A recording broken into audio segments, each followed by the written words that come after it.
21절에서 43절까지 보도록 하겠습니다. 마가복음 5장 21절에서 43절. 제가 한 절 읽고 여러분들이 한 절 읽으면서 교독하도록 하겠습니다. 예수께서 배를 타시고 다시 맞은편으로 건너가시니 큰 무리가 그에게로 모이거늘 이에 바닷가에 계시더니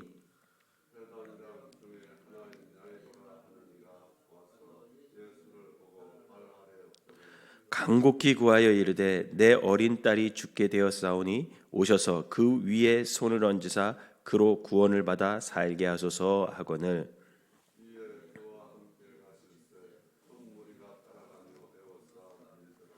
열두 해를 혈루증으로 알아온 여자가 있어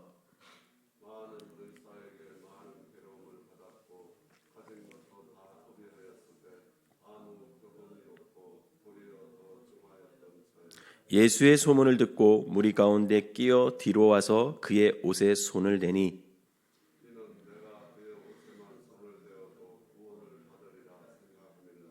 이에 그의 혈루 근원이 곧 마름에 병이 나은 줄을 몸에 깨달으니라.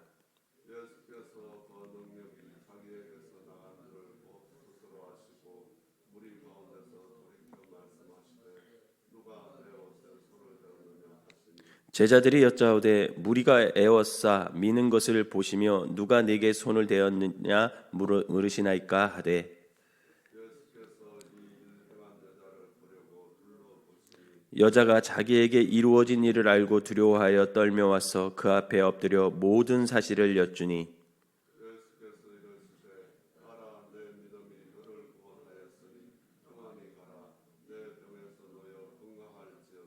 아직 예수께서 말씀하실 때에 회당장의 집에서 사람들이 와서 회당장에게 이르되 당신의 딸이 죽었나이다. 어찌하여 선생을 더 괴롭게 하나이까?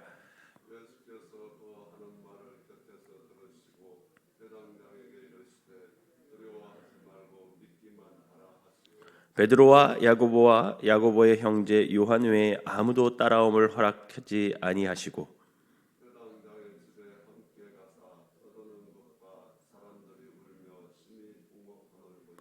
들어가서 그들에게 이르되 너희가 어찌하여 떠들며 우느냐 이 아이가 죽은 것이 아니라 잔다 하시니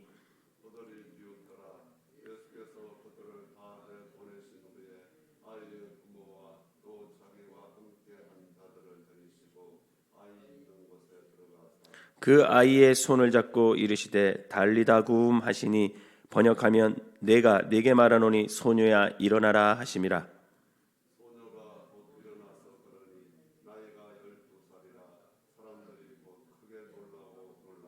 예수께서 이 일을 아무도 알지 못하게 하라고 그들을 많이 경계하시고 이에 소녀에게 먹을 것을 주라 하시니라.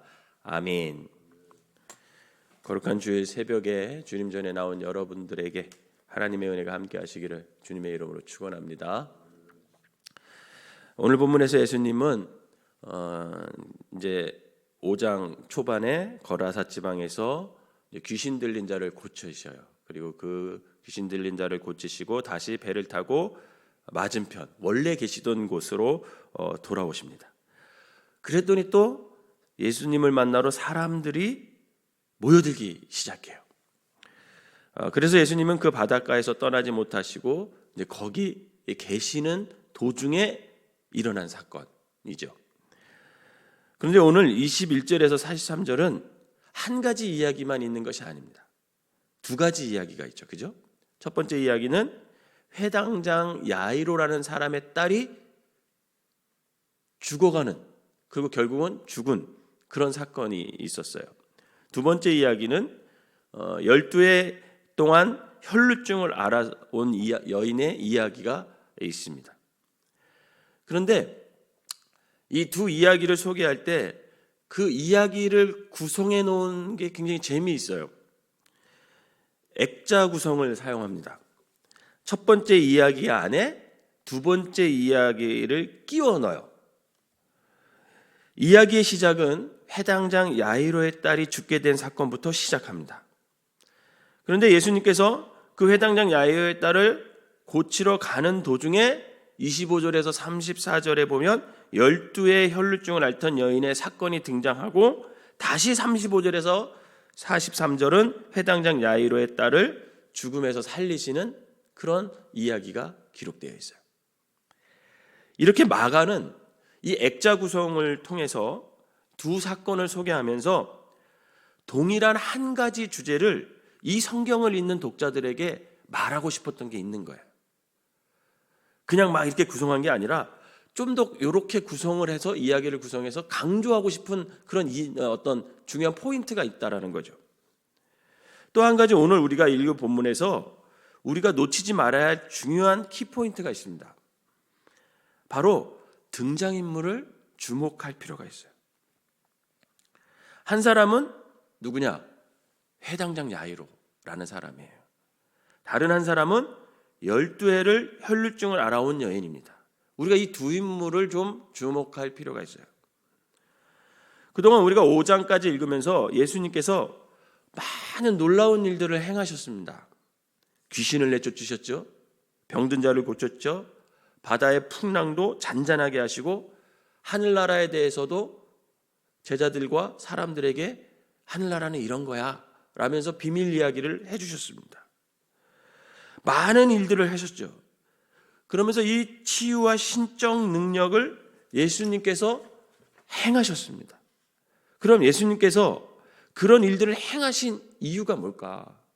분명히 이유가 의도가 있을 거 아니겠습니까? 예수님이 하나님의 아들이고 구세주, 즉 이 구원자심을 이 귀신을 내쫓고 병을 고치고 풍랑을 잠잠케 하고 하나님 나라의 비밀을 알려주면서 이 제자들과 사람들에게 이 땅에 당신이 구세주임을, 당신이 하나님의 아들이심을 계시하는 거예요. 그런 일들을 통해서 그냥 병 고치고 뭐 기적을 일으키고 이런 게 그냥 하는 게 아니라 그런 것을 통해서 하늘나라의 비밀을 사람들에게 알게 하고 당신이 구세주이고 하나님의 아들임을 세상에 계시하는 거죠. 그러니 너희들 제자들과 사람들은 예수님께서 행하신 이 모든 사건들을 보고 또 예수님의 말씀을 듣고 믿음을 좀 갖고 예수님을 구원자 하나님의 아들로 고백하면서 하나님의 백성으로 죄짓지 말고 믿음을 사용하면서 이 땅의 하늘나라를 확장해 가면서 살아가기를 바라시면서 당신을 계시하는 거예요. 사랑하는 성도 여러분, 예수님이 하나님의 아들 구세주임을 믿는 믿음, 이 믿음이 여러분들에게 있어지시기를 주님의 이름으로 축원합니다. 사랑하는 성도 여러분, 예수님이 하나님의 아들 구세주예요. 그걸 믿는 믿음. 그럼 왜 이 믿음이 내게 있는 것이 중요할까?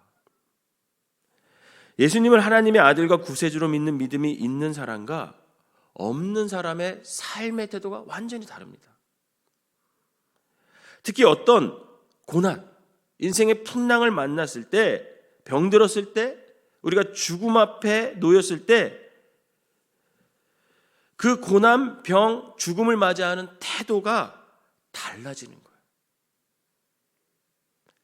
그 절망의 순간들 앞에서 예수님을 하나님의 아들과 구세주로 믿는 믿음이 있는 사람은 그 믿음을 사용해서 그 절망의 모든 순간들을 하나님의 은혜와 사랑을 증명하는 순간들로 바꾸어 놓을 수 있습니다. 저는 이 힘들이 여러분들에게 있었으면 좋겠어요. 오늘 본문에 등장하는 회당장 야이로와 12의 혈루증 앓는 여인의 공통점이 뭘까?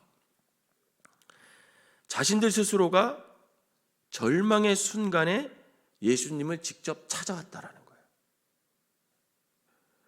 22절, 23절을 우리 한번 읽어볼까요? 22절, 23절 시작.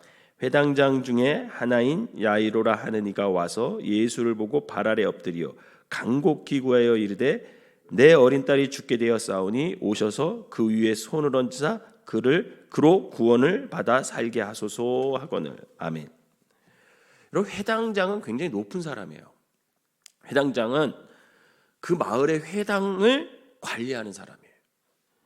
예배를 주관하고요, 때론 재판을 보기도 해요. 이 회당장은 그 마을에서 가장 어른으로 이렇게 대접을 받을 수가 있었습니다. 근데 그에게 딸이 하나 있었대요.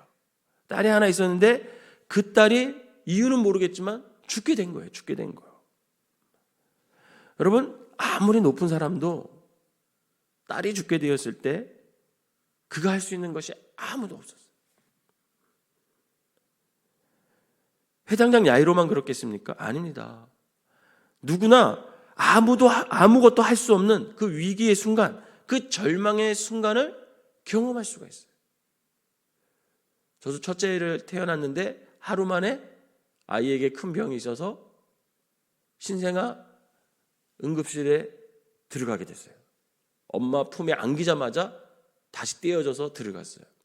근데 제가 그때 깨달은 게 뭐냐면 내가 아빠고 내가 부모지만 그 갓 태어난 하루 만에 그 아이에게 해줄 수 있는 게 아무것도 없었어요.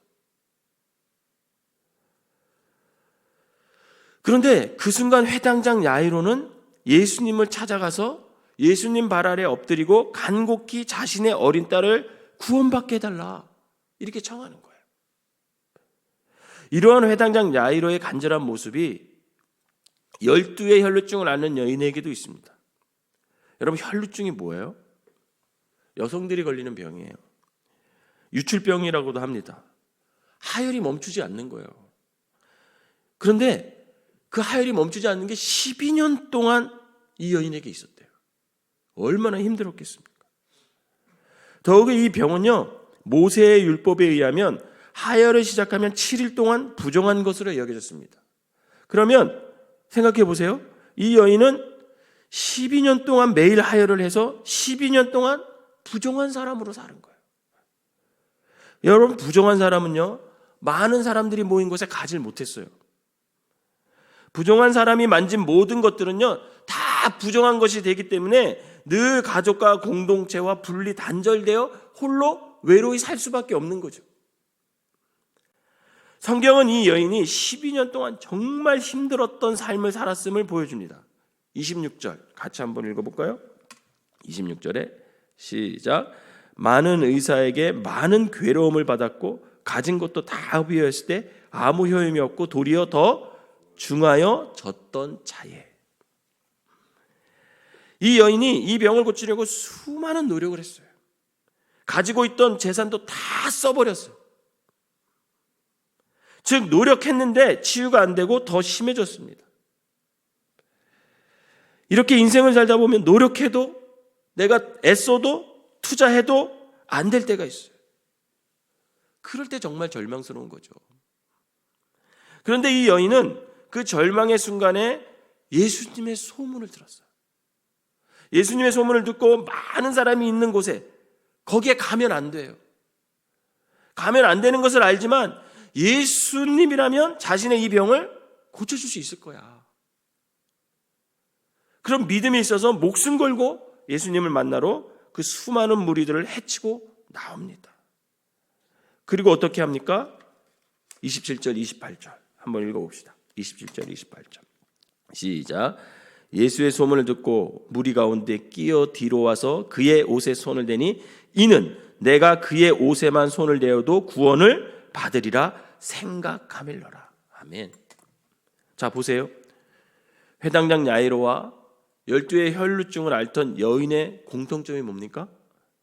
그 절망의 순간에 자신의 힘으로는 아무것도 할 수 없을 때 바로 그 순간에 예수님을 찾았다라는 거예요.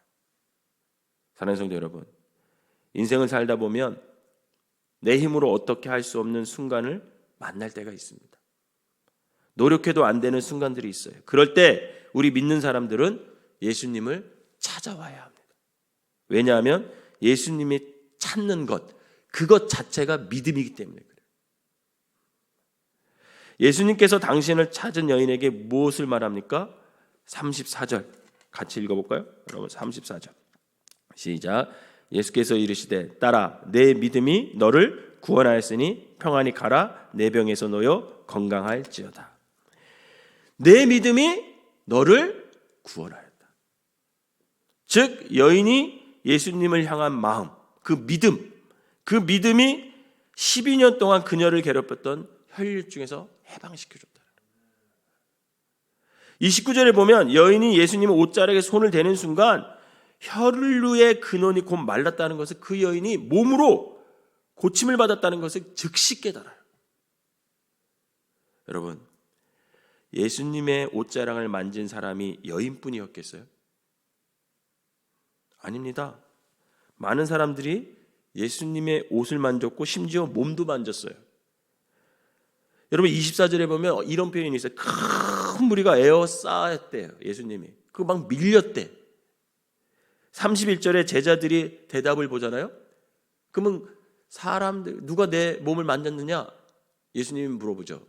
그럴 때 제자들 아유 예수님 이렇게 사람들이 많아서 밀리고 밀리는데 많은 사람들이 만졌겠죠. 그 제자들의 대답을 보면 예수님이 이리 밀리고 저리 밀리면서 많은 사람들이 예수님의 옷과 몸을 만졌다라는 것을 우리가 알 수 있어요. 그러나 그들에게는요 아무런 변화가 일어나지 않았어요. 이 말은 예수님의 옷자락에 권능이 있는 것이 아니라 예수님의 옷자락이라도 내가 만지기만 하면 내 병이 낫겠다라고 하는 그 여인의 믿음, 바로 이 믿음이 있었기 때문에 치유함을 받았음을 믿으시기를 바랍니다. 회당장 야이로는 어떻습니까? 예수님께서 12의 혈루증을 앓던 여인을 고치느냐고 시간이 지체됐어요. 그랬더니 35절에 아직 예수께서 말씀하실 때에, 그러니까 아직까지도 그 사건 현장, 그 혈루증을 앓던 여인을 고쳐준 그 사건 현장에 있는 거죠. 즉 시간이 지연됐음을 말해주고 있어요. 그때 회당장 야이로의 집에서 사람이 와서 회당장 야이로에게 절망적인 소식을 전합니다. 당신의 딸이 죽었나이다. 그랬더니 회당장 야이로가 절망과 두려움에 사로잡혀요. 여러분 자녀를 먼저 하늘나라로 보내는 그 부모의 심정이 어떻겠습니까? 제가 요즘에 선교사 훈련을 받아요. 선교사 훈련을 받는데 지난주에 어떤 동영상을 하나 봤어요. 그 수업 시간에 최초로 순교하는 한 젊은이의 모습이 담겨져 있었어요. 이 청년이 몽골에 단기 선교를 갔어요. 단기 선교. 믿음이 좋은 청년이었는데 단기 선교를 간 거죠. 그래서 어떤 허름한 교회를 막 짓고 있었어요. 허름한 교회를 그 지붕 위에서 막 공사를 하고 있었어요. 이 청년이 공사를 하고 있어가지고 다 끝나고 이제 다 했다 하고 이렇게 기지개를 피고 내려오는데 거기 전기선줄이 있었던 거예요. 그 전기선줄에 이 청년이 딱 닿는 순간 그대로 뒤로 쓰러지면서 죽은 모습이 그 카메라의 동영상에 잡힌 거죠. 여러분 그 청년을 보낸 부모의 마음이 어떻겠어요? 여러분들이라면 어떻겠어요? 이 딸의 죽음의 소식을 듣고 그 두려움에 사로잡힌 회당장 야이로에게 예수님께서 뭐라고 말씀하시냐면 36절에 두려워하지 말고 믿기만 하라. 그렇게 말씀하죠. 자 보세요. 예수님은 그 두려워할 순간에 무엇을 요구합니까? 믿음. 믿기만 해. 왜 믿음을 요구하십니까? 믿음이 죽음의 두려움을 이기고 생명을 가져오기 때문에 그렇습니다. 여러분 제가 방금 말씀드린 그 청년의 부모님이 어떻게 했는지 아십니까? 그 아들을 따라서 모든 것을 한국 생활에 접었어요. 그리고 몽골 선교사로 그 두 부부가 아버지 엄마가 떠납니다. 그리고 거기서 평생 헌신을 해요. 어떤 일이 일어나냐면 그 아들이 죽었던 그 마을에 부흥의 불이 막 일어나서 믿는 사람들이 막 늘어나는 거예요. 거기가 그럴 지역이 아니래. 근데 짧게 단기 선교 와서 교회를 수리하고 봉사하다가 전기선줄에서 감전에서 죽은 그 청년의 그 믿음의 씨앗이 떨어지고 나서 거기서부터 부흥이 일어났고 그 뒤를 이어 그 부모님들이 몽골 선교사가 됐습니다.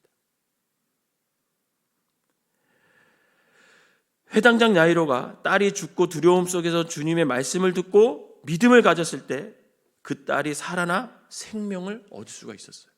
사랑하는 성도 여러분, 회당장 야이로와 12의 혈루증에 앓던 여인, 이 두 사람은 자신들의 힘으로 능력으로 할 수 없는 그 절망의 순간에 그들은 믿음을 사용하여서 예수님을 찾았고, 예수님은 그들의 믿음을 보시고 그들을 절망 속에서, 두려움 속에서 건져주시고 평안과 건강뿐만 아니라 생명을 구원해 주시고 그들에게 구원을 허락해 주셨습니다.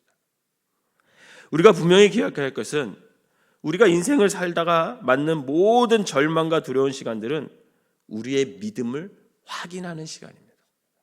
그리고 더 나아가 그 절망과 두려움의 시간은 예수님의 사랑과 은혜가 증명되는 시간이에요. 바랑이는 내 힘으로 어쩔 수 없는 그 절망과 두려움의 순간을 만나면 믿음을 사용해 주님을 찾으시기를 바랍니다. 그리고 부르짖으시기를 바라요. 간절히 아뢰시기를 바랍니다. 그러면 하나님의 아들 구원자 예수님께서 여러분들의 믿음을 사용하셔서 그 절망과 두려움에서 저와 여러분들을 건져 주실 것입니다. 이 믿음으로 저와 여러분들이 살아가시기를 주님의 이름으로 축원합니다. 기도하겠습니다. 사랑과 은혜가 충만하신 하나님, 인생을 살다 보면 정말 예기치 못한 큰 일을 경험할 때가 있습니다. 갑자기 뒤에서 펀치가 날아오고 생각지도 못한 그 어려움 때문에 절망 속에, 불안함 속에 살아갈 수가 없습니다. 내가 노력해도 안 될 때를 인생을 살다 보면 만날 수 있습니다. 하나님, 그때 절망과 그 두려움 속에서 헤매는 것이 아니라 믿음을 사용하여 주님을 찾을 수 있는 믿음을 오늘 우리에게 허락하여 주시옵소서. 그리하여 그 믿음을 보시고 주님께서 그 어려움과 힘든 속에서도 우리에게 새로운 길을 열어주시고 아버지 하나님, 우리를 들어 사용하여 주셔서 하나님의 은혜와 사랑이 증명되는 놀라운 기적의 순간이 되게 하여 주시옵소서. 오늘 거룩한 주에 많은 성도님들이 주님 전에 찾을 수 있도록 인도하여 주시고 이 새벽에 기도하는 모든 성도님들의 그 기도를 하나님께서 응답하여 주셔서 믿음의 믿음을 더하여 주시옵소서. 예수님의 이름으로 기도하옵나이다. 아멘.